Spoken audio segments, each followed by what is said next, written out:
Good day mga ka-farmers! Ngayong araw gagawa naman ako ng DIY garden bed para sa tanim naming pitsay dito sa aming munting hardin.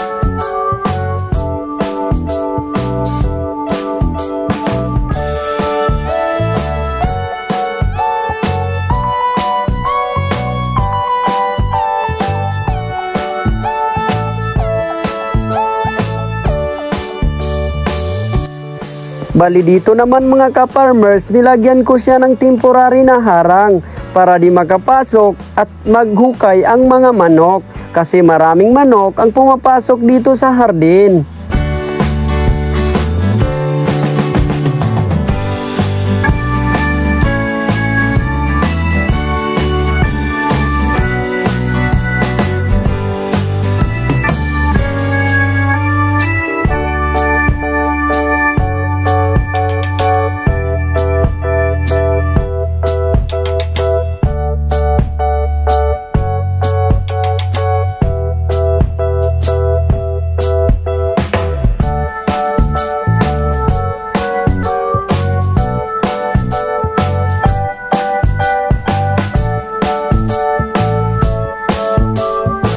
Ito na mga ka-farmers, yung kalahati tinaniman ko na ng pitsay kasi sinisiguro namin na yung mga kinakain naming gulay ay walang halong kemikal.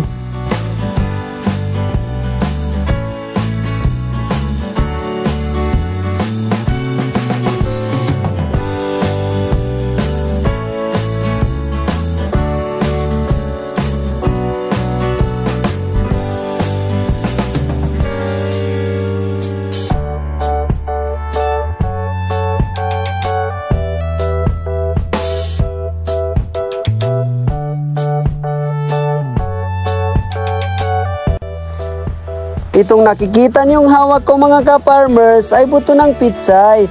Napapatubuin ko para sa next batch kasi para hindi sabay-sabay yung pag-ani ng pitsay para araw-araw may ani.